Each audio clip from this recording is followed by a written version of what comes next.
s'intitulait donc Maraîchage intensif, petite surface en Auvergne-Rhône-Alpes. C'est un projet, bon, vous verrez, ça n'a pas été forcément très intensif, mais en tout cas, ça a permis d'acquérir des données, des références technico-économiques en légumes diversifiés. Vous allez voir, c'est un projet en fait qui est né de la volonté des conseillers techniques de la région d'avoir des données technico-économiques pour ensuite accompagner ces porteurs de projets sur petite surface. Donc voilà, ils ont fait la demande et il manquait de références. Donc on a mis en place sur le site de la Sérail, deux systèmes. On a miniaturisé en fait une micro-ferme. Alors du coup, on est parti sur une base de 7000 m².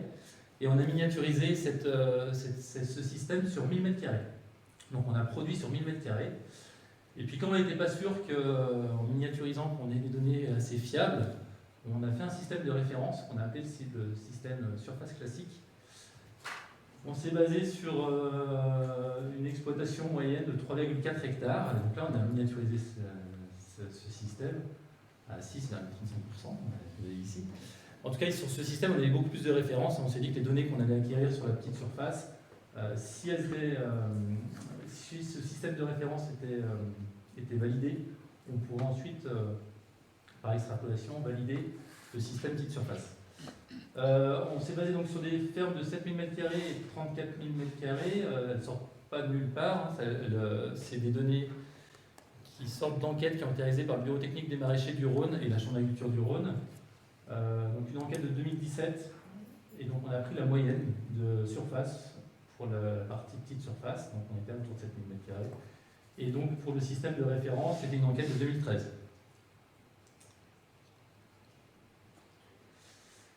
Donc moi je fais un petit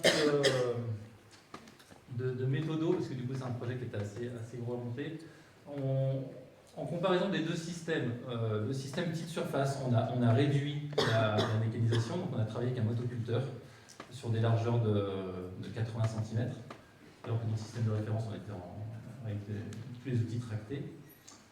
On a essayé de densifier un petit peu les cultures, on s'est limité à 40 heures de travail hebdomadaire, qui était aussi un des objectifs du projet, parce que je ne l'ai pas souligné, on a été accompagné dans ce projet par 6 producteurs qui font partie du comité de pilotage, 3 en petite surface, 3 en surface dit classique, tous en bio. Et les 3 en petite surface, c'était vraiment notre volonté, c'est de se dire on travaille 40 heures par semaine, c'est notre objectif. Donc on a essayé de limiter ce temps de travail.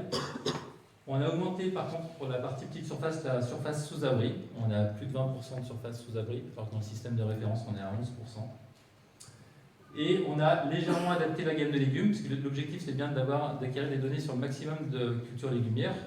Néanmoins, on a quand même un petit peu adapté la gamme en diminuant les légumes de conservation, en augmentant la part des légumes sous abri, puisqu'on a plus d'abri, et on a ajouté un petit peu de mesclun. Et par contre, dans les deux systèmes, on est parti avec un investissement de départ qui est assez élevé par rapport aux références régionales, notamment pour la partie petite surface. Parce qu'on est parti avec du matériel neuf, des tunnels avec des aérations latérales automatisées, et toute l'irrigation était pilotée par des électrovannes et programmateurs à piles. On a essayé d'automatiser pas mal de tâches. Donc c'est un système de production, donc on a essayé de produire pendant 50 semaines par an. Et donc ici, je vous ai mis l'organisation du travail qui a été en fait régie par notre fournisseur de plants. Donc on reçoit des plants tous les 15 jours en semaine paire. Ces semaines-là sont dédiées à la mise en place des cultures. Et des semaines impaires plutôt sur l'aspect entretien, taille, palissage des cultures. Et donc ça c'est plutôt le début de semaine, et la fin de semaine est consacrée à la récolte des légumes. Donc ça, bien sûr, c'est les semaines parfaites, sans aléas climatiques, mais voilà, en tout cas, c'était rythmé comme ceci. On a mesuré tous nos temps de travaux. Donc en fait, toute opération qu'on a effectuée sur cet essai, on avait un chronomètre à la main, donc on a pu rentrer tous les temps de travaux pour toutes les tâches, en différenciant des temps fixes et des temps variables. Donc, je vous ai mis ici un temps fixe, c'est tout le temps qu'on a passé à régler un sous-marc pour faire un semis de carottes, le remplir, le vider, le nettoyer, etc., le déplacement jusqu'à la parcelle, donc ça c'est un temps fixe. Et le temps variable, c'est le temps qu'on a mis pour semer à nos 10 m², dans un cas 900 m². On a mesuré les rendements donc, chaque semaine. Tous les jeudis, on fait des récoltes et on mesure ensuite les produits commercialisables, donc en nombre et en kilos.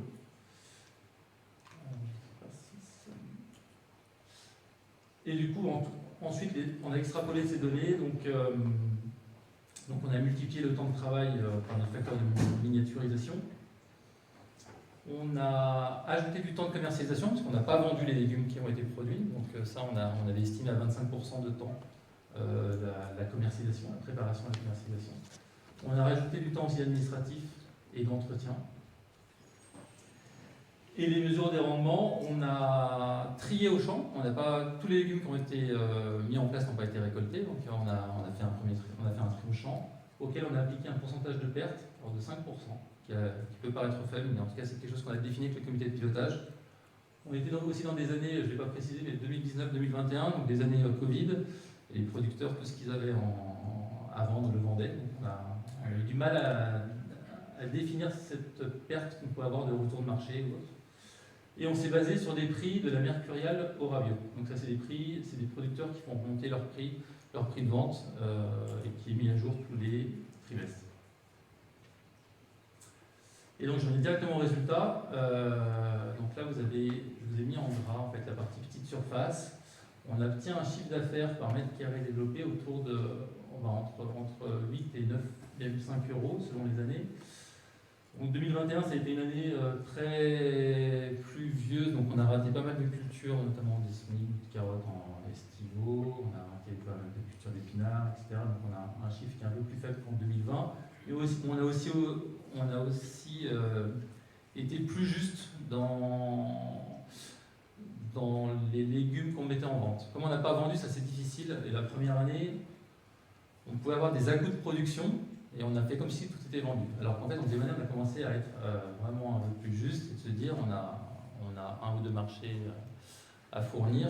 Et donc, si on sort 10 fois plus de quantité de légumes pour ce marché, c'est pas possible. Donc, du coup, voilà, on a un flux linéaire qui est supérieur aux données régionales, parce que du coup, d'après les références régionales qu'on avait, la fourchette, elle allait jusqu'à 6,40 €. Donc voilà, pour l'instant, elle est supérieure. Ça, c'est les premières données. Et le temps de travail par mètre carré, du coup, on a chronométré toutes nos tâches. Voilà, on est vraiment dans la moyenne de la référence régionale. On est autour de 20 minutes par mètre carré. Donc, grosso modo, on passe 2 fois plus de temps en petite surface que sur la surface dite classique, qui est très mécanisée, pour un chiffre d'affaires 1,5 fois supérieur.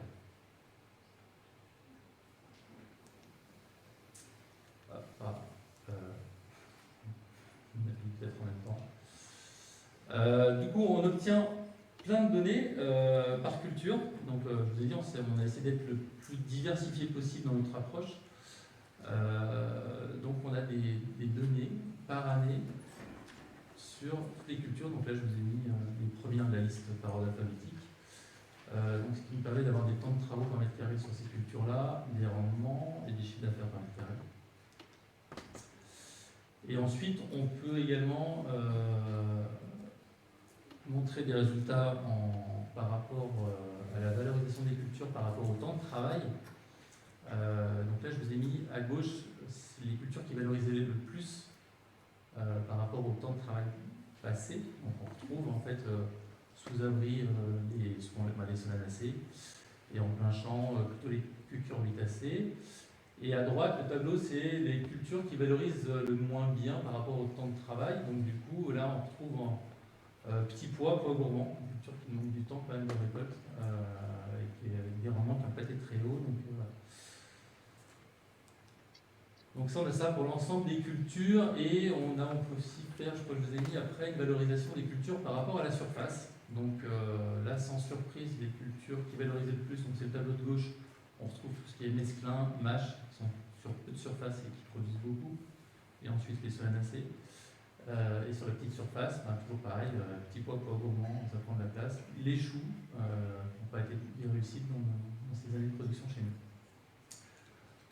Ça, c'est un projet qui a pris fin en fin 2021, et c'est un projet qui se poursuit avec un projet qui s'appelle MIPS 2. où on a abandonné la surface classique, ce qui nous libère beaucoup de temps, et on se concentre uniquement sur la petite surface. L'idée, c'est de continuer à acquérir des données technico-économiques sur l'ensemble des cultures pour avoir du coup 2020 à 2024, donc 5 années de production avec tous les effets climat qu'on peut avoir sur ces années-là. Et on va essayer on met en place des essais factoriels. Donc hier, on a récolté un essai densité de pommes de terre nouvelles sous abri. On va un peu plus loin dans la démarche. Et on essaie d'aller plus loin dans la valorisation des produits. Donc là, c'est ce que je vous disais, on essaie d'être le plus linéaire possible et d'essayer de déclasser des produits qui n'auraient pas été vendus puisqu'on produit en trop grande quantité. J'ai fait très vite, c'était l'objectif. Vous retrouvez tous les résultats on a un site internet, mipsaura.fr. Il y a tous les résultats dessus. Voilà, on a aussi une page Facebook, donc n'hésitez pas à regarder et puis à revenir vers nous s'il y a des questions. Voilà, merci.